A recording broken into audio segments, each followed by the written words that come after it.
Hello everyone, I'm the EFC and this is Blue Lines TV, and today I'm bringing you guys another transfer daily video. Now, before I get into the video, I need to remind you guys, please, if you haven't pressed the bell notification button, please press that. And another reminder, I did a live stream with Eunice. We spoke about a wide variety of things regarding Chelsea in terms of the future, Antonio Conte, Marina, Emanalo, our transfer window, and much more. So you guys definitely stay tuned and watch that. It's a 1.5 hour epic and I think you guys are really going to enjoy it. But anyway, getting straight into the video, talking about the first story, and that is Thomas Lemar. Now, this transfer story is brought to you by The Telegraph by Matt Law. He reports that Chelsea do have a very strong interest in Thomas Lemar. Monaco would only consider selling Lemar for £80 million. Remember, during the summer, Liverpool were strongly linked and were close to bringing him in, and they were going to pay around £91 million to complete that transfer. Now, we do know that Emanalo has joined Monaco, and what Chelsea are hoping is that they are going to have a working relationship with Emanalo. So in regards to, let's say if Chelsea were ever considering signing a player from Monaco, they're hoping that with the previous relationship with Emanalo, that's going to give Chelsea the advantage when it comes to transfers. Arsenal and Liverpool are still interested in bringing Lemar to their clubs. We know that Coutinho could possibly be going to Barcelona next summer. Liverpool see Lemar as the ideal replacement for him, and Arsenal are considering signing a replacement for Alexis Sanchez if he ever left. Now, Monaco are much more willing to sell Thomas Lemar because they need that money to restructure their youth academy and the first team squads. Now, here is where things get interesting, because if we were to bring in Thomas Lemar, that would mean that we wouldn't go in for Alexandro. Now, Chelsea are hoping to use Lemar at left wing back. A lot of you guys might be thinking, but left wing back? That's kind of crazy, Nini.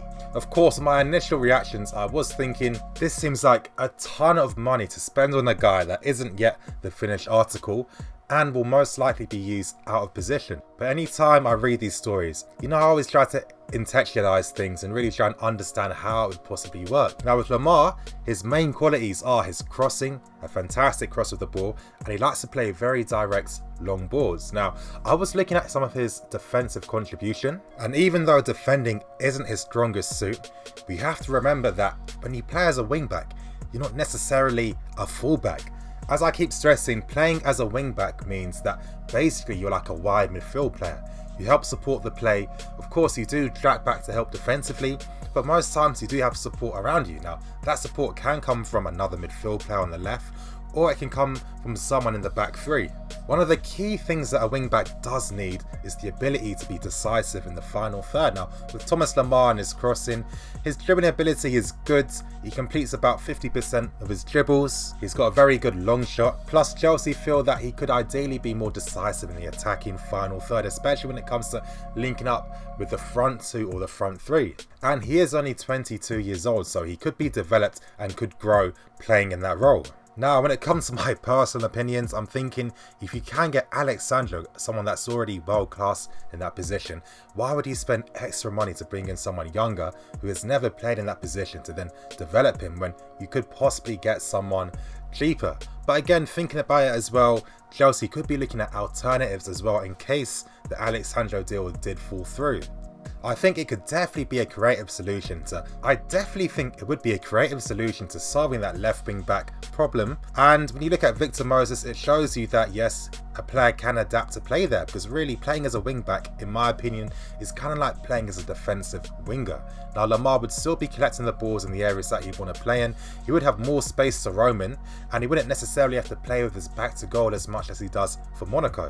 But Lemar might be thinking as well, I know that Liverpool and Arsenal want me, and if I sign for them, I would be playing in a more attacking role closer to the goal. Now, with Lemar, when he was playing in that fantastic Monaco team last season, I thought his best qualities were when him and Bernardo Silva basically acted as attacking midfield players, because they used to push inside and allow the wing backs to bomb forward. And I feel that this was his strongest role, as he was able to affect the goal more, he could link in people more, and he's a very creative passer. Now, if I was Lemar, if I had the possibility to join Liverpool, Arsenal, or come to Chelsea where I'd have to play out of position, would I really pick Chelsea over those guys? I'm not quite too sure. But anyway, I'm not surprised that Chelsea would be looking into him because again, when you do sign players, you look at a ton of possible alternatives. Moving on to the next story, and that is Leon Bailey from Bayer Leverkusen. Now, Leon Bailey is a Jamaican under-23 player. He's only an under-23 Jamaican player because he hasn't wanted to play for the Jamaican national team yet because the infrastructure is very poor. There's no real training regimens. The training is very poor as well, and he feels that he's not yet ready to really represent Jamaica just yet until Jamaica really step up and get that footballing infrastructure ready. Now, Leon Bailey has just turned 20 years old, and as reported by the Daily Mail, they've said that Bayer Leverkusen have rejected a £22 million bid from Chelsea. Ideally, Bayer Leverkusen would want 50 million for him, especially in this market, and especially as he's one of the most up-and-coming youngsters coming in Europe at this moment in time. Now, Chelsea have been looking at signing Leon Bailey. They wanted to bring him into their youth academy system.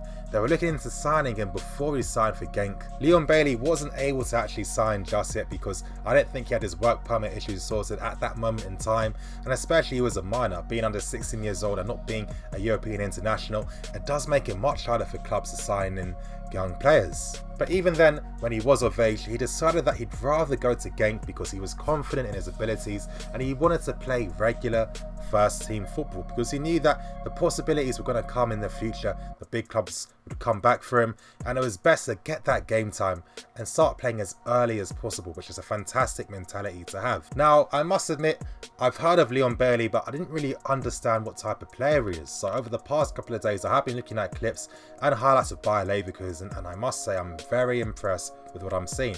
The guy is incredibly fast, but then he's got that rare ability to have that control as well when it comes to dribbling. He doesn't just use his pace to beat a man, he's running with the ball, and I think that's very rare to see that happen at such a ridiculous level. What I really like as well is that he's able to play on the left and on the right, and he's just as effective either side.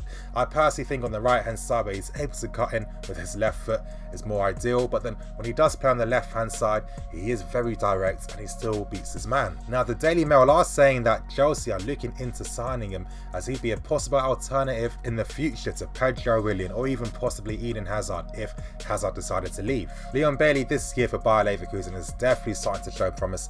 Last season when they did bring him in January, he wasn't necessarily in the first team as much, but this year he's really taken his opportunities and he's really putting in some very impressive performances. Of course, he can still improve in the final third, but that comes with match experience and that requires patience. But Chelsea feel that if they did go in for him now, they could possibly fend off a lot of competition from other big clubs in the future. Moving on to the next story, and yes, that is Ross Barkley. The Telegraph also report that Chelsea do want to bring him in January, and honestly, I'm really hoping that isn't going to be the case. Now, I have reported a lot on Ross Barkley over the past couple of months. Tottenham are in the running for him, as Pochettino did state himself that they can't bring in any top quality English youngsters for positions they need in the first team, then they've all looked to the market to bring in those English players. And Ross Barkley also feels that if he did sign for Spurs, he'd get more game time.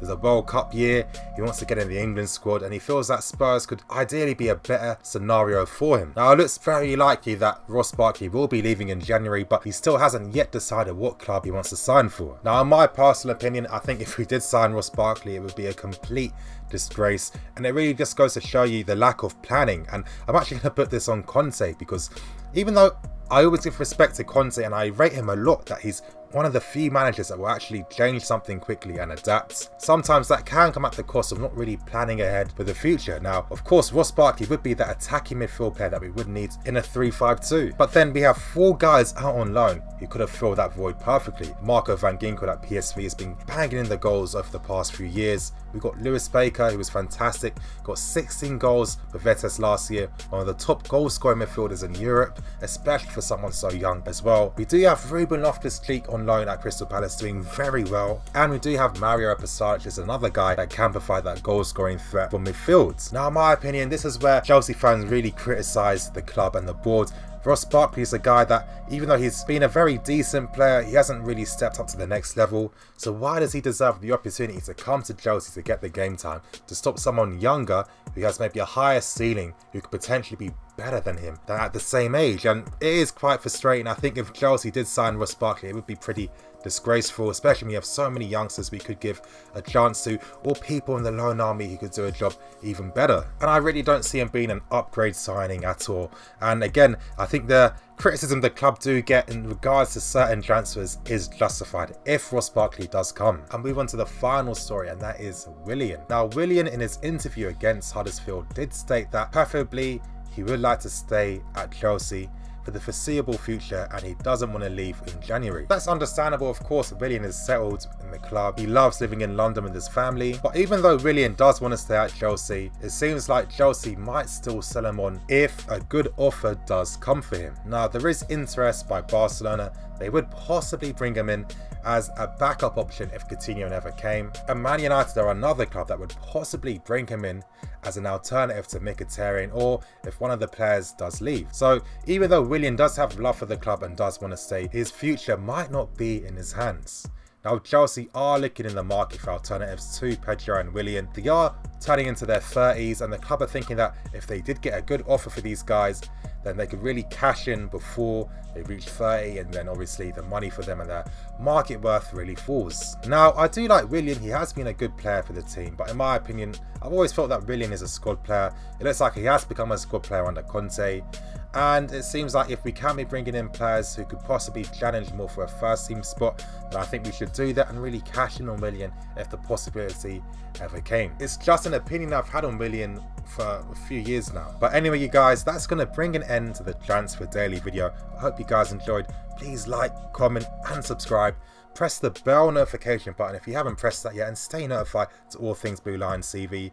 And just to remind you guys again, I did a fantastic live stream with Eunice. We cover everything in regards to Chelsea's future, Emanalo, Marina, Antonio Conte, the upcoming game against Barcelona in the Champions League, plus much more. If you're a Chelsea fan, you're going to love the conversation. It's a 1.5 hour epic, so you guys will definitely enjoy it. But anyway, you guys, I'm Nini FC. This is Blue Lions TV, signing out.